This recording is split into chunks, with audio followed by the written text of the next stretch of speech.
ఏం మాటలు అనేది నోటికెళ్ళి చెప్తాడు. నిన్న ఏం మాట అనేది కూడా నాలుగోతో పాటు బూత్ మాటలు ఏం మాటలు అనేది నాతో కూడా చెప్పిండు. లంజ కొడుక అన్న మాట కూడా చెప్పిండు నాకు. నా వీడియోల గురించి కూడా ఆ సీసీ ఫుటేజ్ తీస్తే లంజ కొడుక అన్నది అనేది తెలుస్తుంది. ఇప్పుడు తన చెప్తా తన ఓపెన్ గా ఏం చెప్పిండు అన్నది కదా, లంజ కొడుక అన్నాడు కదా, అన్నాడు చూసినావు కదా, లంజ కొడుక అన్నందుకనే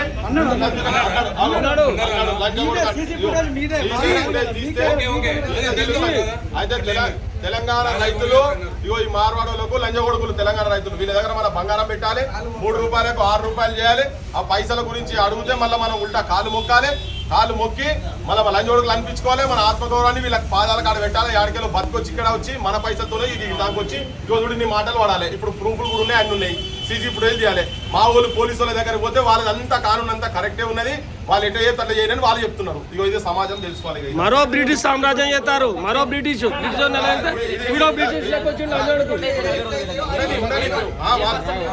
కాళ్ళు ముక్కము ఇది ఏమవుతుందో చూద్దాం. కానీ ఇప్పుడు భాష కూడా పెట్టింది జరగని వాళ్ళు ఇప్పుడు కాలు మొత్తనే ఇస్తారు కదా వాళ్ళు కూడా. వాళ్ళు అసలు ఇప్పుడు అమిత్ షా ఏం చెప్తున్నాడు, 2 రూపాయల కన్నా ఎక్కువ తీసుకోవద్దని ఏం చెప్తున్నాడు.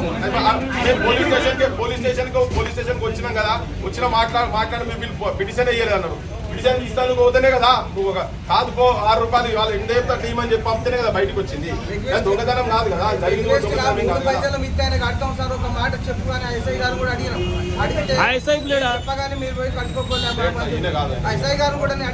టీం టెస్ట్ నేను కడతా సారు, డబ్బులు ఇవ్వకుండా తీసుకోమని సార్ ఒకసారి మాట చెప్పండి సార్ అని కూడా అన్న. అంటే మేము అవన్నీ ఏం చెప్పలేము, అవన్నీ వద్దు, మీరు సపరేట్గా పోయి మీ గోల్డ్ తెచ్చుకోకపోతే మీరు మాట్లాడుకోమని వ్యవసాయ గారు.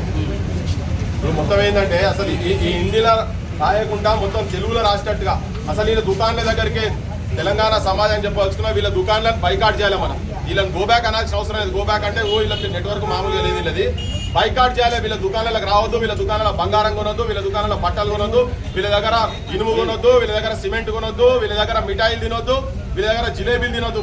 మనిషి పుట్టుక తెలంగాణ గడ్డ మీద పుడితే ఒక బైకాట్ మేము ఆ ఉద్యమం తీసుకోబోతున్నాం, అది జరుగుతుంది. అది అయినాడే వీళ్ళకు బుద్ధి వస్తుంది. వీళ్ళందరికీ వాటాలు ఉన్నాయి, ఇలా కింద నుంచి మీ దాకా వాటాలు ఉన్నాయి. మొత్తం రాజకీయ నాయకులకు అందరి వాటాలని కాబట్టి వీళ్ళు ఆగడాలకు నడుస్తున్నాడు. కూర్చుంటే కూడా ఆవేశాలకు వచ్చి మాట్లాడుతున్నాడు. ఇక్కడ మాట్లాడింది లేదు, ఏం లేదు, ఉన్నట్టు మాట్లాడుతున్నాయి. అని ఆ రిపోర్టర్లను ఇక్కడ లోకల్ రిపోర్టర్ల మీదకి కూడా కదిరించి పెడుతున్నాడు. సాక్ష్యం కూడా ఇక్కడ ముంగడ చెప్పారు కదా, ఇప్పుడు ఏం చెప్తారో చెప్తుంది. అమిత్ షా మరి మీరు అరెస్ట్ చేస్తారా, వీళ్ళని ఏం చేస్తారో మరి అప్లికేషన్ ఇవ్వంటే ఇస్తాం ఇక్కడికి వెళ్ళి. మరి మీరు ఏం యాక్షన్ తీసుకున్నారో చూద్దాం. ఇది తెలంగాణ సమాజంలో మేము కూడా తీసుకోపోతాం, వదిలిపెట్టేది లేదు. ఇప్పుడు వీళ్ళేదో లెక్క చేసి క్లోజ్ చేసినది కాదు ఇదంతా. కానీ ఇప్పుడు నిన్నటి నుంచి చెప్తున్నారట, వీళ్ళు వచ్చి మీరు రాండ్రి మేము తెలుస్తామని అమిత్ షాకి వెళ్ళి ఫోన్లు వస్తున్నాయండి. ఇప్పుడు మీరు వచ్చి మీరు పిటిషన్ పెట్టారు, ఎందుకంటే తెలంగాణకు అంతా తెలుస్తున్నది కదా. భాష కూడా చూడరు, హిందీ భాషలో మీరు రాసేది మన భాష కూడా కాదు. ఆ హిందీలో భాష రాసి గణపురంలో హిందీ రావాలి, హిందీ మాట్లాడటం లీడర్ అని ఆయన అంటే రాతపూర్వకంగా హిందీలో మాట్లాడుతుంది. మిర్చెంట్ ఉంటుంది, ఏముండదు. ఇవే వీళ్ళు చేసే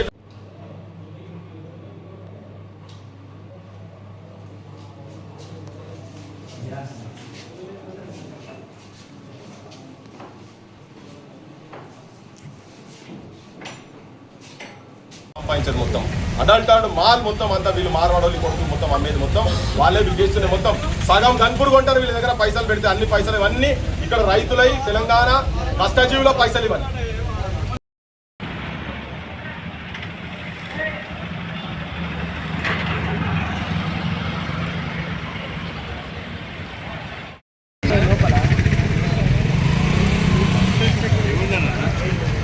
నా పేరు గద్దా కుమారు, నాకు కృష్ణాజిగూడెం.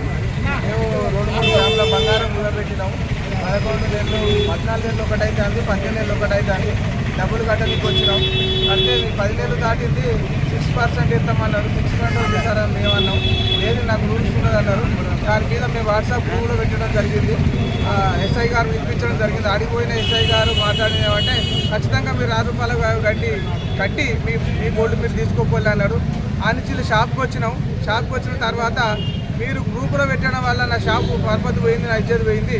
నువ్వు నా షాప్ ముందు నిలబడి నా కాళ్ళు మొక్కి మళ్ళీ సారే అని అన్ని గ్రూపులలో మళ్ళీ వేస్తే అప్పుడు నీ గోల్డ్ ఇస్తా, లేకుంటే లేదని చెప్పడం జరిగింది.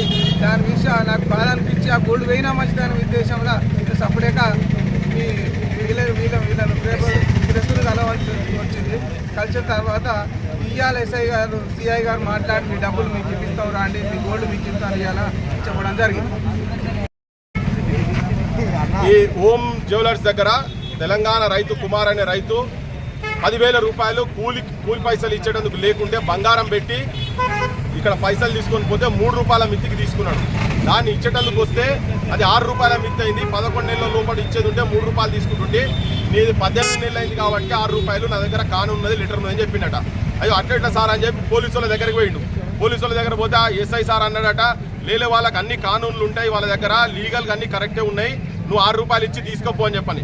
ఈ లోపల బాధ అనిపించి వాట్సాప్ మెసేజ్ ఒకటి పెట్టిరట, ఇగో ఇంత వడ్డీ వసూలు చేస్తుండ్రు అని చెప్పని చెప్పిన తర్వాత ప్రెస్ వాళ్ళని మీలాంటి వాళ్ళని తీసుకొని వచ్చి ఇక్కడ నిలబడి అవి ఇస్తా మొత్తం కూడా ఇస్తా 6 రూపాయల మిత్తైన పర్లేదు ఇస్తా అని చెప్పి ఇటు దాకా వచ్చినాక, అరే లంజ కొడుక నా పేరు పెట్టి నా దుకాన్ పేరు పెట్టి నువ్వు వాట్సాప్లో పెడతావారా, నా కాళ్ళు మొక్కి తప్పైందని చెప్పి అప్పుడు మొత్తం 6 రూపాయల మిత్తి ఎంత అవుతుందో అంత మొత్తం కడితేనే నీ బంగారం ఇస్తా అంటే, మీ అమ్మ నేను కాళ్ళు మొక్కే ముచ్చటే లేదు, బంగారం అంతా ఇంకా డబల్ పెట్టినా పర్వాలేదు కానీ నేను కాళ్ళు మొక్కని ఆత్మవంచన చేసుకోనని చెప్పని చెప్తే ఇగో ఈడి దానికి వచ్చి కూర్చొని తెలంగాణ సమాజానికి ఈ మార్వాడోళ్ళు చేసేటువంటి దుర్మార్గాలు ఇక్కడ ఉన్నాయి ఒక 10-15 దుకాణాలు మాత్రమే కానీ సగం గన్పూర్ కొనేంత పైసలు సంపాదించరు.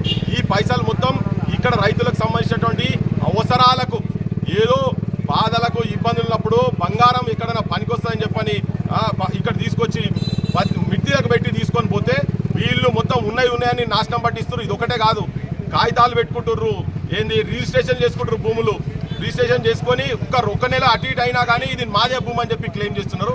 ఇటువంటి ఆగడాలు తెలంగాణలో మొత్తం జరుగుతున్నాయి కాబట్టి మార్వాడి గోబ్యాక్ కాదు, మార్వాడి బైకాట్ చేయాలి. మనము మార్వాడోళ్ళ దుకాణం ఉత్తర హిందుస్థాన్కి వెళ్ళి వచ్చి ఇక్కడికి వచ్చి దోపిడీ చేస్తున్నటువంటి దుకాణదారులను మనం బైకాట్ చేయాలి.